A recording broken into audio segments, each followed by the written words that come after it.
Pada dasarnya siapapun boleh mengumpulkan donasi ya, siapapun perorangan maupun lembaga. Tetapi sebaiknya kalau menurut ketentuan itu izin dulu. Ya, izinnya bisa dari kabupaten, kota atau juga dari Kementerian Sosial. Kalau tingkat nasional ya, ngambilnya dari berbagai provinsi, tentu izinnya harus lewat dari Kementerian Sosial. Sangat mudah izinnya ya, tentu nggak perlu rumit.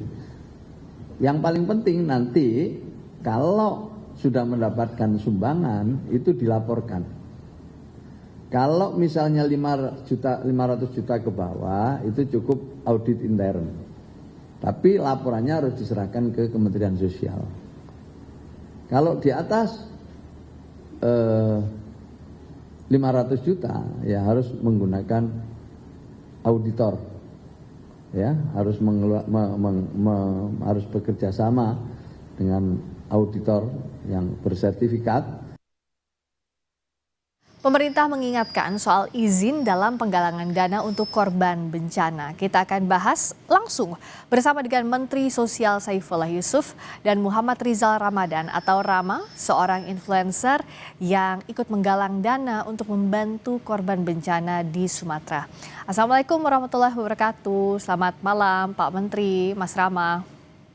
Waalaikumsalam warahmatullahi wabarakatuh. Selamat malam. Selamat malam dengan Friska di sini. Terima kasih banyak sudah hadir.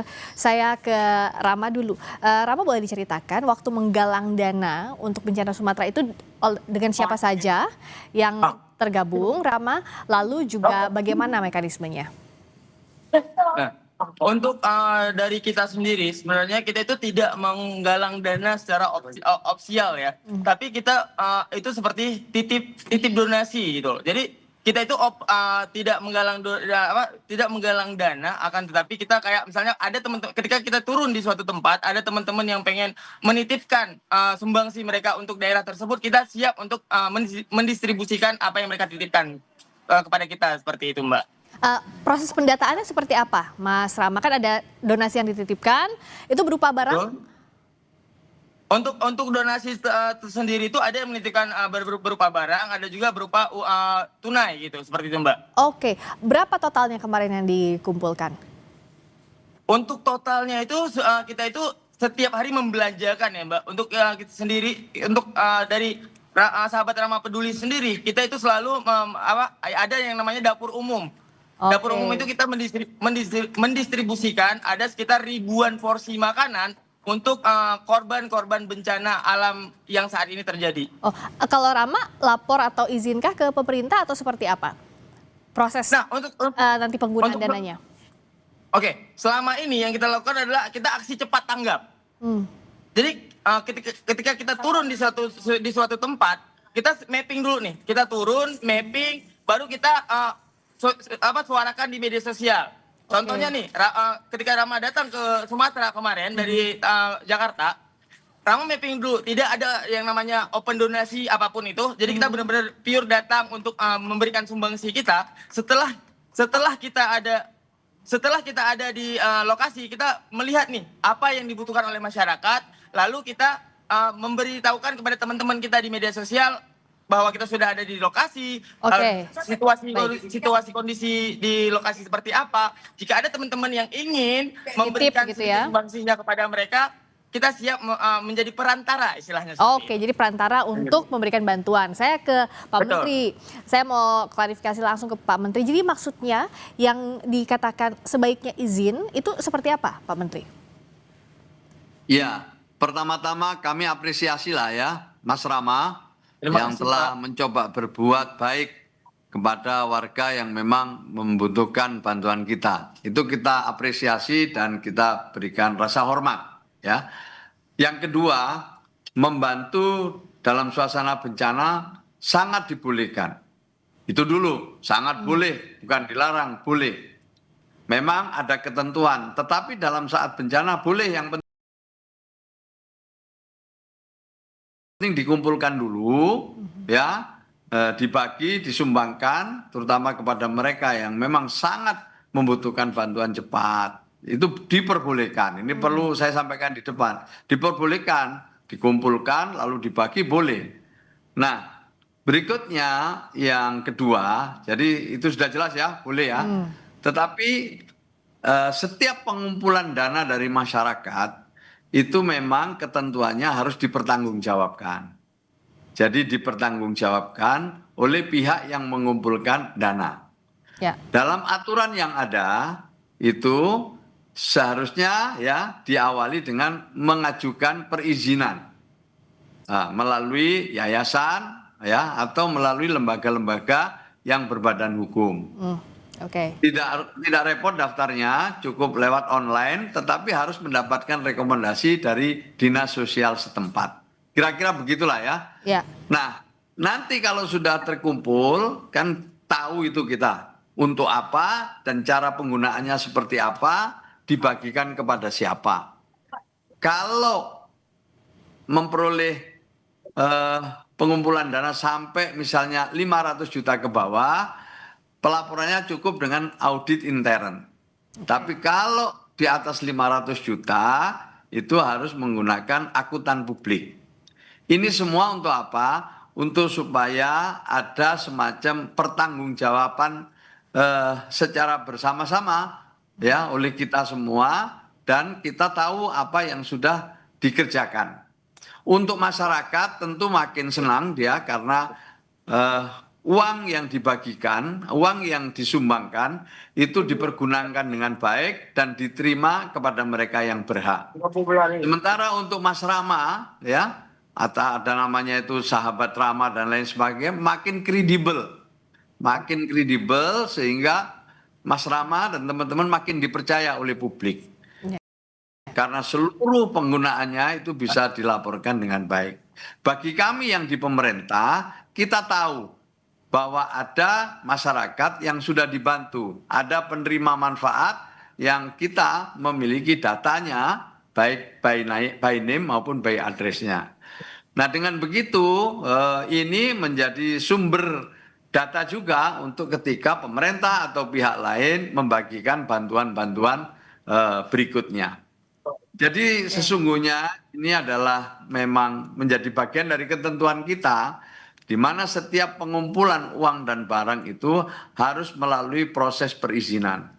Kalau yang menyumbang itu pada tataran hanya kota kabupaten, maka izinnya cukup di dinas kabupaten kota. Tapi kalau menyumbang itu dari berbagai kabupaten kota di satu provinsi, cukup dari provinsi. Tapi kalau yang nyumbang itu dari berbagai provinsi dan kabupaten di Indonesia, maka lewat Kementerian Sosial. Kementerian Sosial mengeluarkan izin dan setelah itu Kementerian Sosial hanya ingin mendapatkan laporan tentang apa yang sudah dilakukan oleh pihak yang meminta izin untuk diketahui ya siapa saja yang telah menyumbang, siapa saja yang telah memberikan donasinya, kemudian diperuntukkan untuk apa. Ya, Pak Menteri. Ya ini semata-mata sekali lagi ya ini untuk akuntabilitas, yang kedua untuk meningkatkan kredibilitas bagi pihak yang mengumpulkan dana. Selebihnya silakan, yang menentukan adalah Mas Rama sendiri mau digunakan untuk apa, siapa penerima manfaatnya, seterusnya mudah-mudahan nanti kita juga bisa sinergikan dengan data-data yang juga kita miliki. Ya, Pak Menteri, saya mau tanya dulu, karena ini kan sifatnya izin, ini memang untuk keamanan bagi pemberi donasi. Kami juga pasti akan lebih tenang karena tahu uangnya disalurkan kemana dan tahu lembaganya kredibel yang disalurkan bantuannya itu. Nah, tapi jikalau misalnya ada pengumpul donasi jumlahnya besar dan tidak ada izin khusus, belum melakukan izin khusus, apa yang bisa dilakukan pemerintah? Adakah konsekuensi secara hukumnya, Pak Menteri? Memang dalam ketentuan kita itu ada ya, ada ketentuannya Undang-Undang Nomor 9 tahun 61 itu ada ketentuannya. Jadi setiap pengumpul uang dan barang itu harus meminta izin dan nanti kalau tidak mengajukan izin, tidak memiliki izin itu bisa kena denda dan kurungan 3 bulan. Jadi ada konsekuensi hukumnya ya kalau dari undang-undang. Nah, saya mau minta tanggapannya Mas Rama, tapi usai jeda. Sekali lagi saya perjelas ya, Mas Rama, saya perjelas dulu. Silakan, Pak Menteri. Saya perjelas dulu, kalau boleh saya perjelas dulu bahwa saya perjelas dulu ya, Mbak Friska ya, bahwa untuk bantuan bencana izinnya diperbolehkan untuk menyusul beserta laporan-laporannya. Seperti dilakukan oleh Mas Rama ini tidak masalah, karena ini dalam rangka kedaruratan. Jadi ada pengecualian dalam kondisi kedaruratan. Saya akan tanyakan ini ke Mas Rama, tapi sesaat lagi di Sapa Indonesia Malam. Kami sudah kembali. Masih di Sapa Indonesia Malam, tadi kita sudah mendengarkan kalau dari Pak Menteri menegaskan bahwa ada ketentuan soal izin, tapi dalam kondisi bencana itu diperbolehkan, nanti menyusul. Nah, saya ke Mas Rama dulu, Mas Rama. Kalau tadi sudah mendengar penjelasannya, apa yang akan dilakukan? Apakah setelah ini akan mengurus soal perizinannya untuk transparansi sebenarnya niatnya agar yang menitipkan donasi ke Mas Rama itu bisa tahu kemana saja disalurkannya? Baik, Mbak.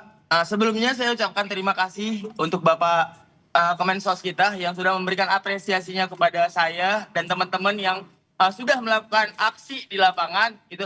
Tapi mohon maaf sebelumnya kalau saya sendiri juga tidak tahu perkara hal ini ya.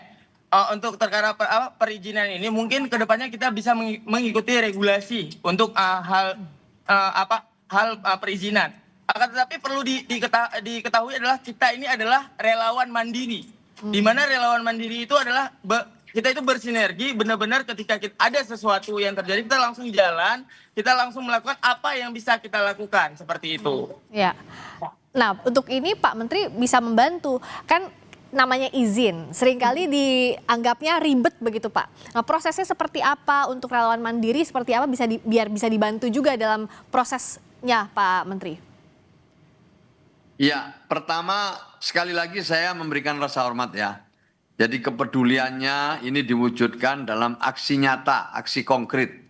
Itu yang harus kita apresiasi. Dan tentu dalam keadaan kedaruratan ini memerlukan langkah-langkah darurat juga, langkah-langkah cepat ya. Itu saya kira diteruskan dan kita tidak ada keinginan sedikit pun untuk menahan orang berbuat baik, apalagi dalam masa-masa yang sulit seperti sekarang ini. Yang kedua, saya juga maklum kalau Mas Rama dan teman-teman mungkin belum pernah mengetahui dan memahami soal regulasi bagaimana mengumpulkan donasi. Tidak hanya Mas Rama, banyak sekali masyarakat yang belum paham. Jujur saja, saya mengerti juga setelah saya jadi menteri. Jadi jujur aja, sebelumnya saya juga tidak mengerti. Tetapi ini adalah menjadi kepentingan bersama kita. Agar kebiasaan gotong royong kita, ya kebiasaan kita peduli yang menjadikan Indonesia menjadi salah satu negara paling dermawan, ini bisa kita lembagakan dalam suatu mekanisme tata kelola yang baik. Intinya, siapa yang menggunakan dana publik harus bisa mempertanggungjawabkan dengan baik. Itu intinya. Ya. Jadi kami ini menggunakan dana APBN ya harus kami pergunakan dengan baik. Kami juga menyalurkan, tapi apa yang kami salurkan harus kami pertanggungjawabkan. Nah, Mas Rama diteruskan itu nanti setelah pulang dari sana bisa menyusun langkah-langkah tindak lanjutnya. Ini adalah satu hal yang harus saya hormati karena Mas Rama ini mendapatkan kepercayaan dari publik. Mendapatkan kepercayaan dari masyarakat. Lah mudah-mudahan kepercayaan ini dijaga terus dengan membuat satu ikhtiar konkret menghadirkan lembaga yang kredibel. Setelah pulang dari sana nanti membuat satu lembaga, sahabat Rama atau apapun namanya lah, dibentuk yayasan atau dibentuk komunitas sehingga berbadan hukum, lalu mengajukan izin ke Kementerian Sosial. Tidak dipungut biaya, bisa lewat online, tetapi harus minta rekomendasi dari dinas sosial tempat di mana Mas Rama tinggal. Cukup itu, setelah itu nanti setelah izinnya keluar, silakan Mas Rama melakukan upaya-upaya yang konkret dalam rangka mengumpulkan dana masyarakat yang dibagikan kepada mereka yang sudah menjadi target dari Mas Rama. Apa manfaatnya? Manfaatnya yang pertama adalah kita melembagakan semangat membantu dari masyarakat ini. Baik. Karena masyarakat makin tenang ketika dia menyumbangkan sebagian dari rezekinya. Dan dia tahu apa yang disumbangkan itu sampai kepada mereka yang membutuhkan. Yang kedua, Mas Rama menjadi lebih kredibel, akan lebih dipercaya dan bisa jadi akan lebih banyak lagi orang yang akan bentuk akuntabilitas tadi ya Pak ya? Menitipkan rezekinya untuk disalurkan lewat sahabat Rama. Nah, saya kira seperti itu. Ya, saya Mas Rama. ke Mas Rama. Mas Rama, tadi sudah dijelaskan oleh Pak Menteri. Menurut Mas Rama, apa yang masih ingin ditanyakan, yang masih belum jelas soal prosesnya? Ya, kalau misalnya untuk proses, mungkin memang masih sangat abu-abu ya Mbak ya.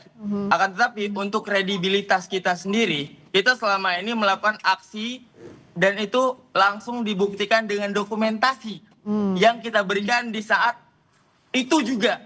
Dan kenapa kita bisa berdiri sampai saat ini mendapatkan banyak kepercayaan dari masyarakat, karena mungkin masyarakat juga melihat apa yang kita lakukan di lapangan itu sesuai dengan apa yang mereka inginkan, seperti itu Pak. Jadi semua bukti-bukti yang kita lakukan di lapangan itu kita dokumentasikan dan kita berikan kepada publik juga agar mereka tahu bahwasanya apa yang mereka titipkan kepada kita telah kita salurkan kepada mereka yang berhak untuk menerima apa yang mereka titipkan itu, begitu Mbak. Ya, nah saya mau ke Pak Menteri menjaminkan kalaupun memang ini kan secara aturannya ada, tapi agar tidak sulit juga di lapangan. Tadi kan sebelum kalau Kementerian Sosial cepat, bagaimana dengan dinas sosial di masing-masing daerah? Nah, kalau ada hambatan birokrasi, apa yang bisa dilakukan oleh Kementerian Sosial? Apakah mungkin juga jemput bola untuk membantu kawan-kawan relawan ini dipermudah prosesnya? Jelas kami akan membantu pihak-pihak siapapun itu yang ingin memperoleh izin dalam rangka pengumpulan dana. Itu jelas kami bantu, jelas kami akan hilangkan hambatan-hambatannya. Kita akan hilangkan hambatan-hambatannya. Kalau misalnya ada kesulitan-kesulitan, bisa langsung menghubungi call center kami 021 171 atau juga kepada petugas-petugas kami, pasti kami akan dengan senang hati untuk membantu. Ini tidak hanya untuk kepentingan orang per orang, tapi ini semua adalah untuk kepentingan bersama. Saya bangga dengan Mas Rama ya, yang bergerak kemudian dipercaya. Tidak semua orang bisa seperti itu, Mas Rama, ya, datang ke lapangan, menyampaikan informasi, bergerak, dan kemudian dipercaya, lalu apa yang diberikan oleh masyarakat bisa dipertanggungjawabkan secara langsung lewat medsos atau lewat media-media yang dimiliki oleh Mas Rama. Nah, ini satu kebaikan, ini teruskan, meningkat sedikit. Kepercayaan yang diberikan ini ditingkatkan dengan melembagakan lewat regulasi-regulasi yang ada. Dengan begitu yakin saya Mas Rama akan berbuat lebih banyak lagi kepada masyarakat yang lebih membutuhkan. Ini anugerah Tuhan juga ya, di tengah-tengah bencana peduli, datang dan sudah mendapatkan kepercayaan. Saya ngajak Mas Rama untuk menjaga kepercayaan ini ya. Mas Rama sudah terlanjur dipercaya oleh masyarakat, ini dijaga terus kepercayaannya sehingga bisa berkelanjutan. Ya, tidak hanya di tempat ini tapi di tempat-tempat lain juga. Saya kira itu nasihatnya. Selamat, sukses terus untuk Mas Rama. Silakan bekerja. Mas Rama juga akan terus bergerak ya untuk menyampaikan bantuan kepada lebih banyak orang lagi dan juga menjaga kepercayaan dan selalu transparan prosesnya, begitu ya Mas ya? Betul Pak. Kita akan terus berusaha memberikan yang terbaik, membantu karena kita tahu ya, dan mungkin udah menjadi bukan rahasia umum lagi, bagaimana mungkin keterlambatan daripada pemerintah kita sendiri dalam mengatasi sesuatu masalah itu ya mungkin harus sangat-sangat diperbaiki lagi. Karena kita lihat bagaimana dengan bencana ini juga sampai sekarang belum dijadikan status bencana nasional juga, itu menjadi satu pertanyaan besar bagi kami juga, karena ini adalah bukan hal yang dibilang mencekam di media sosial, tapi kami sudah tunjukkan bukti nyata di lapangan bagaimana kejadiannya yang sebenarnya. Tapi kenapa pemerintah masih menutup mata adanya tolakan dari bantuan asing segala macam? Sebenarnya itu yang sangat dibutuhkan. Kami hanya melakukan sedikit sedikit gerakan kecil yang mungkin bisa membantu, tapi negara bisa melakukan hal besar jika mereka ingin melakukannya. Tapi sampai sekarang kita masih menunggu negara melakukan aksi take action yang benar-benar bermanfaat untuk masyarakat Indonesia pastinya. Pak Menteri, sedikit saja tolong sampaikan agar masyarakat yang sedang semangatnya saling bahu-membahu bisa bersatu, dan di sisi lain juga menganggap pemerintah dalam hal ini Kementerian Sosial bukan menghambat tapi juga membantu dalam proses ini, Pak. Kalaupun ada butuh izin, butuh transparansi, pemerintah membantu dengan singkat, dengan prosesnya singkat dan juga cepat dan memudahkan masyarakat. Ya, saya juga ingin sampaikan ya bahwa pemerintah ini bekerja dengan sungguh-sungguh, dan kita melibatkan begitu banyak kementerian, lembaga, dan juga pemerintah daerah. Banyak juga yang sudah bisa dibantu, tapi sebagian memang ada yang mungkin belum tersentuh. Maka itu sinergi, Mas Rama, dengan pemerintah, dengan swasta itu sangat penting. Yang kedua, ini tadi sudah saya tegaskan lagi, pemerintah tidak akan menghambat adanya partisipasi masyarakat. Selama kita bisa kerjasama, itu semakin kuat. Jadi kami ingin Mas Rama menjadi bagian dari pemerintah juga. Tidak menjadi terpisah, menjadi bagian dari gerakan pemerintah. Mungkin pemerintah belum sampai sana, tapi Mas Rama sudah sampai ke sana. Di tempat lain mungkin pemerintah sudah ada di sana, sementara mungkin yang lain juga belum. Tapi insya Allah sampai Aceh Utara tetap menjadi perhatian dari pemerintah. Selamat bekerja, Mas Rama. Terima kasih Pak Menteri, Menteri Sosial Saifullah Yusuf. Terima kasih Muhammad Rizal Ramadan. Rama, seorang influencer yang juga ikut menggalang dana untuk membantu korban bencana di Sumatera. Selamat malam. Wassalamualaikum warahmatullahi wabarakatuh. Terima kasih banyak. Waalaikumsalam warahmatullahi wabarakatuh.